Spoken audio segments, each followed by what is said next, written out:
Welcome to VU Sports Wired, your new home for all things Vanderbilt sports. I'm David Nam. And I'm Adam Weinstein. We've got all sorts of stuff for you this week. We got baseball, we've got soccer, but of course, it's football season. David, tell me about what you thought about last week's game. Well, the thing I saw against Miami, Ohio is that the defense is as good as advertised. DJ Moore, what a spectacular player. He filled out a stat line that some people will be proud of for an entire season in one quarter. He has such a nose for the ball, and we're going to have to ride him this year. He's one of the more talented players we've seen in the history of Vanderbilt sports. It's true, and I mean, but even from a team aspect, it looked like they were in control the whole way through. I mean, there wasn't even one point, you know, even when Miami jumped up ahead with that field goal lead, you just had that, just kind of knew that they were going to get back in, and the offense was running smoothly. And I mean, it seemed that both the defense and the offense flowed well together, and that they had, you know, they had control of the game. It's very rare the first game of the season to see a team come out and play 60 minutes as hard and as well as we did. Mm-hmm. And one of the reasons for that, I think, is Chris Nixon. What an extraordinary game he had, about 160 yards rushing. He did the same thing with opener last year but got injured, but this looks like the same guy we were counting on beginning of last season. Definitely. I mean, we just want to see if he holds it together. I mean, great clock management at the end of the game, keeping Miami's offense off the field. And I mean, it just looked like they had a confidence about them this week that hopefully they can take into South Carolina.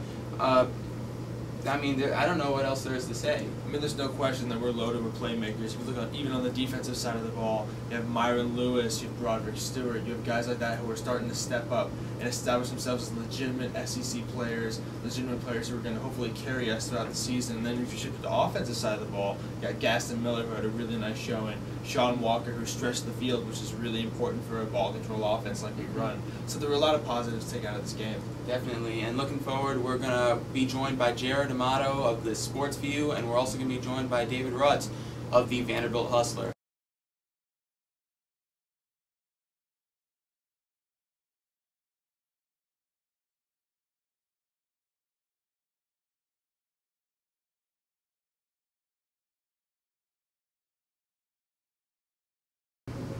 All right, so last week went pretty well for the Commodores.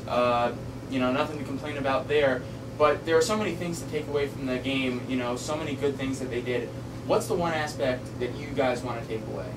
Honestly, it's no question for me. I got to go with Chris Nixon's performance at quarterback. I mean, he gets named the starter just a couple of days ago. He's got to have butterflies thinking about how last season went. He wants to make a good impression the first outing out, and he did just that. He made good throws, made good decisions, and his scrambling was amazing. You know, obviously that 159-yard run on that draw, setting up his own touchdown. He looked very impressive and poised, and it's got to make him feel good and give him confidence for the rest of the season, even if it wasn't against Miami. Yeah, and that's the point. I think we saw Chris Nixon towards Richmond in last year's season opener. So I'm going to wait a week to pass judgment, to say, Chris Nixon's back. Here's what we can expect. But it was promising nonetheless. You know, there's no question that Chris Nixon looked good. But for me, what stood out the most was the secondary. We talked all year, the preseason, the hype surrounding the four guys in the secondary, and they lived up to it. You know, DJ Moore was phenomenal, as expected. But Myron Lewis kind of goes under the radar on the other side, and he's probably just as tough, just as good, if not better. You know, he's so long, athletic, and rangy. Loved him. Love to see guys like Josh Allen go in there making an interception late in the game. The safeties were Rashard Langford and Ryan Hampton. It was just a great team effort in the secondary. It was kind of like the defense was as good as advertised, but for me what I saw was the offense has some playmakers. Even you go from Nixon to Gaston Miller had an impressive showing, to Jared Hawkins running the ball effectively later in the game, to Sean Walker, who we talked about last week, who came up with a big play early in the game. So even though our offensive line still needs to gel a little bit more, I think our offense has some potential to be able to compete in the SEC. Definitely, and I think the thing that I took away most, though, had to be how we were controlling the ball so well and keeping the other team's defense on the field. I mean, you look in the fourth quarter, and they had the big drive with Jared Hawkins capping it with the run to the house.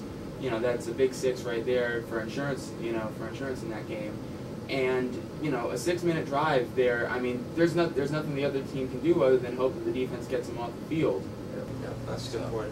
Definitely refreshing to see the team close out a game with confidence and style. But another thing I also thought was encouraging, small thing, but during the first quarter, great play action pass. Walker's wide open, Nixon overthrows him. In the past, the coaching staff might shy away from doing that again. A couple plays later, saw that Walker beat his man, does the exact same play, and it worked to perfection. I thought it was encouraging to see the coaching staff see those weaknesses and exploit them. And what I really liked, the fact that the game was they were able to win convincingly is Vanderbilt didn't show any of its plays, didn't show any of its offense. They didn't use DJ Moore that much. They didn't throw any trick plays. So South Carolina has no idea what to expect. I mean, they went with a pretty simple approach offensively and still had success. And that's what, that's a sign that they, the reverses to Sean Walker, the trick plays, that they're all still in the bag. So that was encouraging to see that they didn't have to go to any of that. And you just touched on it with DJ Moore. You can't really say enough about this guy. He put together a stat line that could be comparable for some guys for an entire season.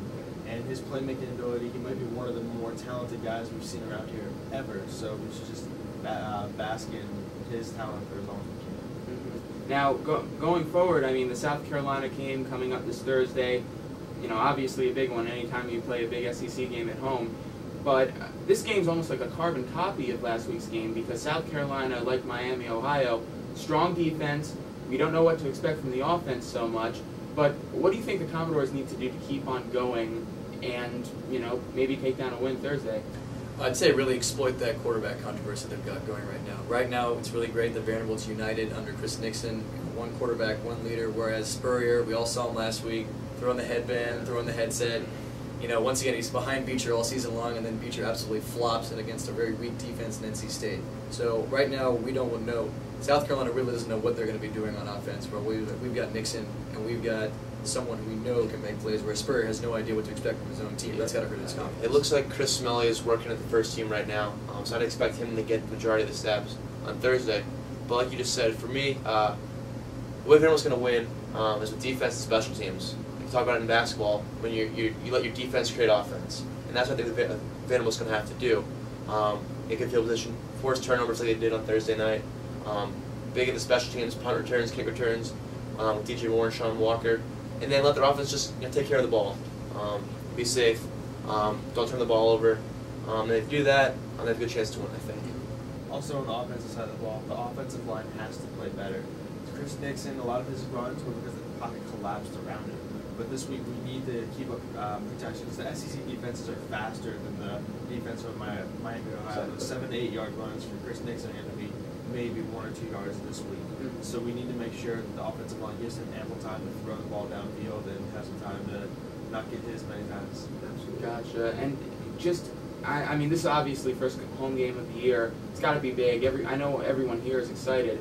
How much do you think it means for these guys to finally get back to the Vanderbilt Stadium? I don't think we can even express how jacked up these guys are going to be Thursday night. They're trying to black out the stadium.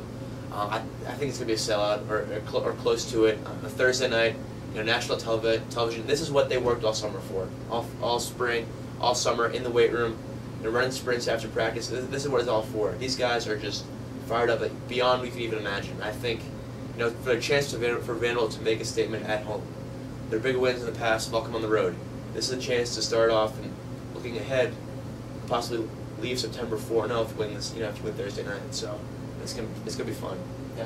I think when you look back on the season, you're going to say this game, even though it's so early in the season, is kind of a turning point for us. Like we said last week, it's so important, but now especially because we got the W last week, you need a team like South Carolina early in the season is going to set a tone for the rest of the SEC and for the rest of our season. So this is it's going to be an exciting game. Definitely. And now taking it from the football field onto the baseball diamond. I mean, of course, there is more than football out there right now. There are 2 big Vanderbilt alumni that are making a big splash in the news as far as Major League Baseball goes. Pedro Alvarez and David Price. And, different stories, but guys, what do you think about David Price? I mean, he's been so dominant for the most part in the minor leagues. How do you think he'll fare when he gets called up this October?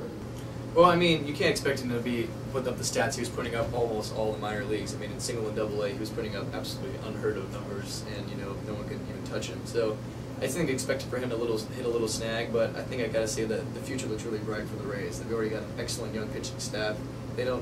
Price can come in there and provide some solid bullpen help, or maybe, I don't think they need him as a starter, but I think that he can definitely make the jump to the major league level. He's already shown he's got what it takes. He's got 2 great pitches in his fastball and his slider. And, I think that there's no reason why he can't make the next step. Yeah,